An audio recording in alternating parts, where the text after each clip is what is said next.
जनों, आज जहान खुसरो में आकर मन खुश होना बहुत स्वाभाविक है।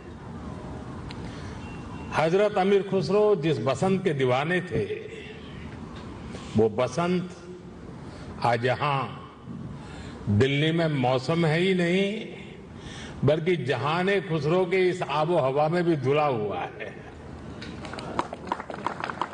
हजरत खुसरो के शब्दों में कहें तो सकल बन फूल रही बरस सरसों, सकल बन फूल रही सरसों, अंबवा फूटे टेसू फूटे, कोयल बोले डार डार। यहां माहौल वाकई कुछ ऐसा ही है। यहां महफिल में आने से पहले अभी मुझे तह बाजार घूमने का मौका मिला। उसके बाद बागे फिरदौस में कुछ साथियों से भी अलग जलग दुआ सलाम हुई। अभी नजरे कृष्णा और जो विभिन्न आयोजन हुए, असुविधा के बीच कलाकार के लिए माइक की अपनी एक ताकत होती है, लेकिन उसके बाद भी प्रकृति के सहारे उन्होंने जो कुछ भी प्रस्तुत करने का प्रयास किया, शायद उनको भी थोड़ी निराशा हुई होगी। जो लोग इस आनंद को पाने के लिए आए थे, उनको भी शायद निराशा हुई होगी। लेकिन कभी कभी ऐसे अवसर भी जीवन में बहुत कुछ सीख दे करके जाते हैं। मैं मानता हूं आज का अवसर भी हमें सीख दे करके जाएगा।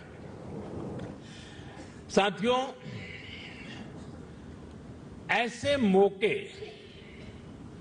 देश की कला संस्कृति के लिए तो जरूरी होते ही हैं, इनमें एक सुकून भी मिलता है। जहान खुसरो का यह सिलसिला अपने 25 साल भी पूरे कर रहा है। इन 25 वर्षों में इस आयोजन का लोगों के जहन में जगह बना लेना, ये अपने आप में इसकी सबसे बड़ी कामयाबी है।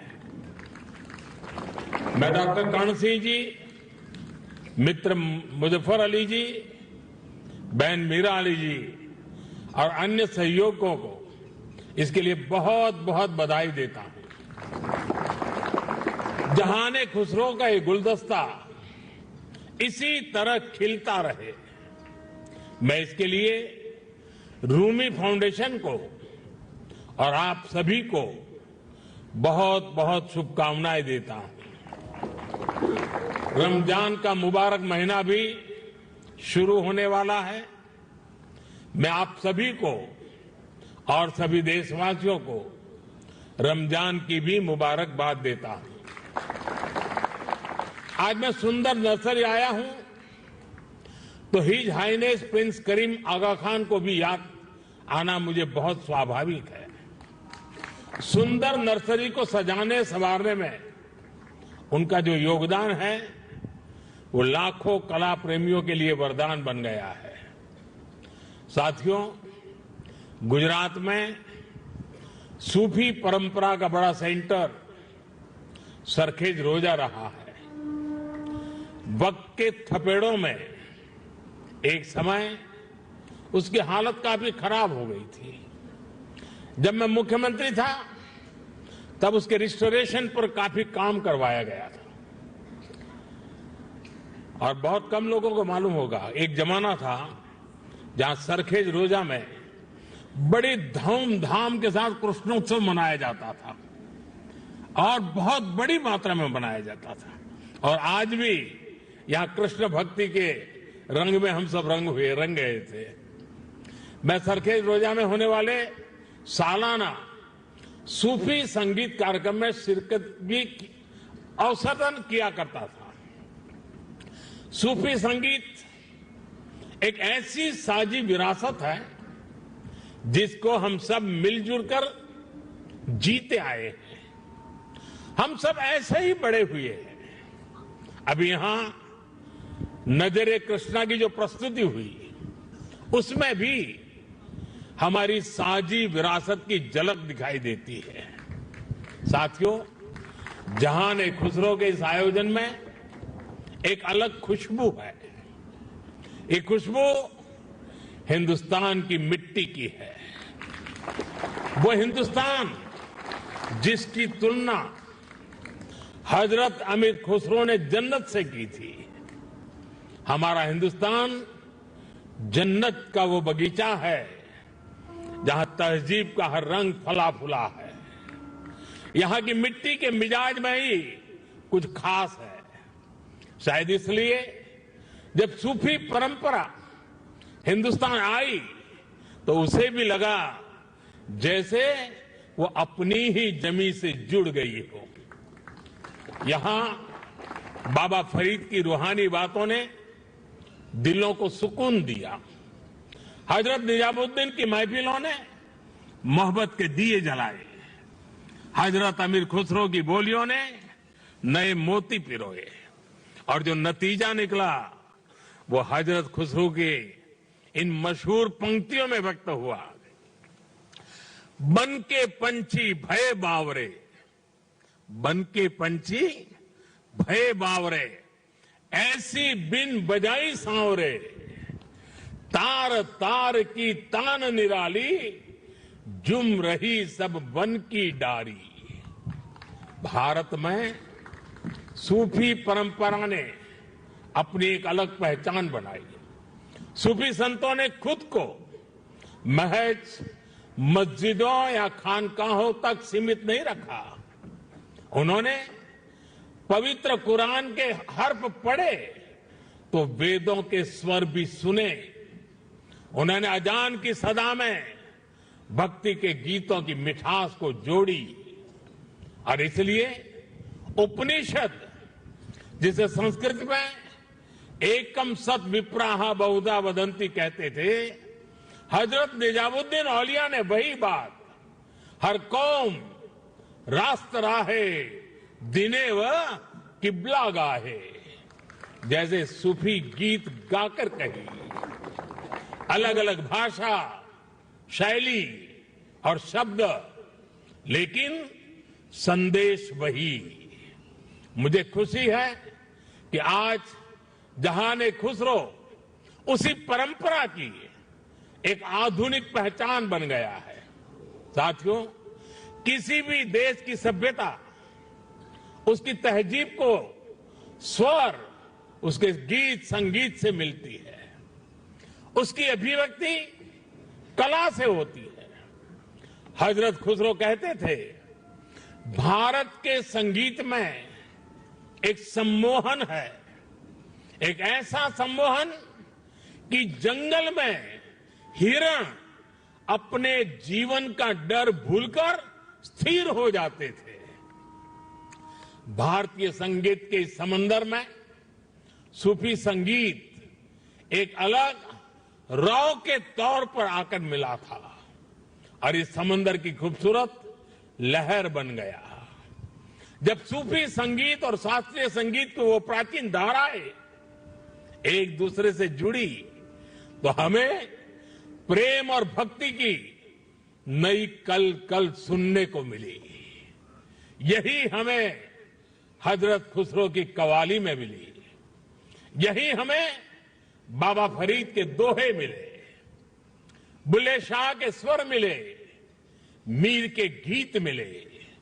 यहां हमें कबीर भी मिले, रहीम भी मिले और रसखान भी मिले।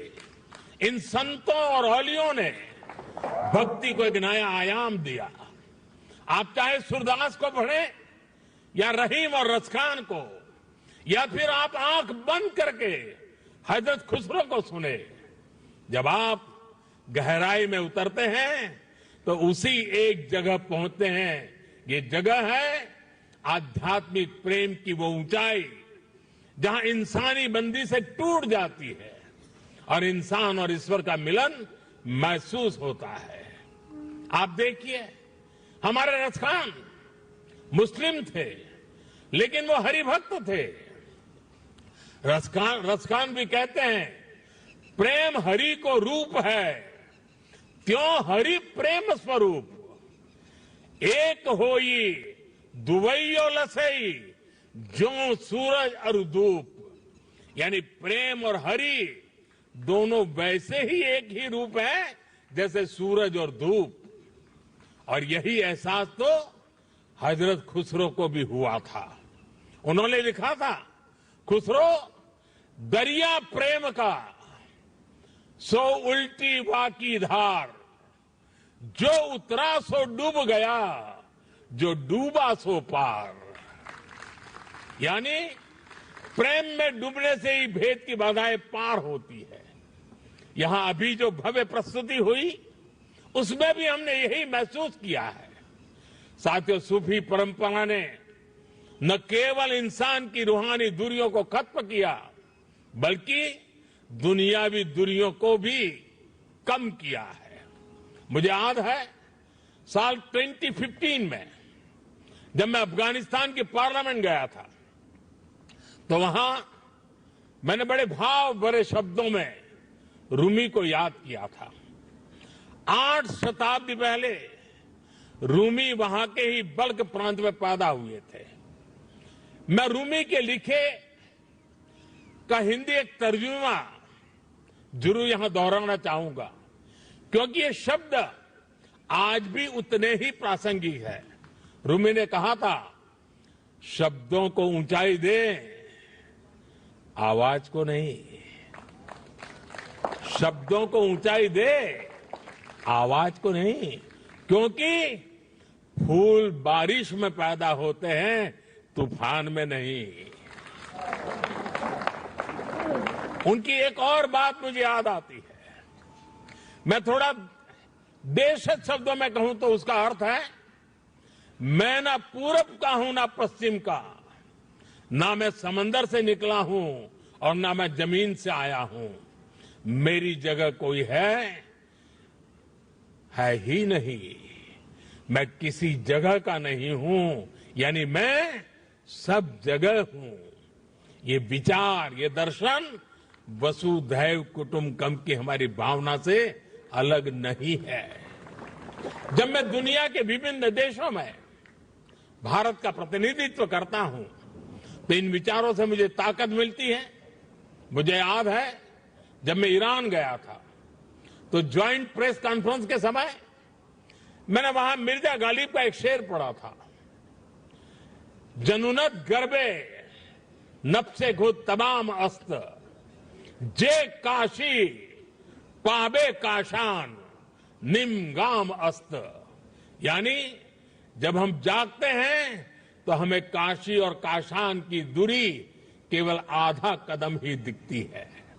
वाकई आज की दुनिया के लिए जहां युद्ध मानवता का इतना बड़ा नुकसान कर रहा है, वहां ये संदेश कितने काम आ सकता है। साथियों, हजरत अमीर खुसरो को तृतीय हिंद कहा जाता है। भारत की तारीफ में, भारत से प्रेम में उन्होंने जो गीत गाए हैं, हिंदुस्तान की महानता और मनमोहकता का जो वर्णन किया है, वो उनकी किताब नू सिफर में देखने को मिलता है। हजरत खुसरो ने भारत को उस दौर की दुनिया के तमाम बड़े देशों से महान बताया। उन्होंने संस्कृत को दुनिया की सबसे बेहतरीन भाषा बताया। वो भारत के मनीषियों को बड़े बड़े विद्वानों से भी बड़ा मानते हैं। भारत में शून्य का, गणित और विज्ञान और दर्शन का ये ज्ञान कैसे बाकी दुनिया तक पहुंचा, कैसे भारत का गणित अरब पहुंचकर वहां पर जाकर के हिंदसा के नाम से जाना गया। हजरत खुसरो न केवल अपनी किताबों में इसका जिक्र करते हैं, बल्कि उस पर गर्व भी करते हैं। गुलामी के लंबे कालखंड में जब इतना कुछ तबाह किया गया, अगर आज हम अपने अतीत से परिचित हैं, तो इसमें हजरत खुसरो की रचनाओं की बड़ी भूमिका है। साथियों, इस विरासत को हमें निरंतर समृद्ध करते रहना है। मुझे संतोष है जहां-ए-खुसरो जैसे प्रयास इस दायित्व को बखूबी निभा रहे हैं और अखंड रूप से 25 साल तक ये काम करना ये छोटी बात नहीं है। मैं मेरे मित्र को बहुत बहुत बधाई देता हूं। मैं एक बार फिर आप सभी को इस आयोजन के लिए बधाई देता हूं। कुछ कठिनाइयों के बीच भी इस समारोह का मजा लेने का कुछ अवसर भी मिल गया। मैं इसके लिए मेरे मित्र का हृदय से आभार व्यक्त करता हूं। बहुत बहुत धन्यवाद, बहुत बहुत शुक्रिया।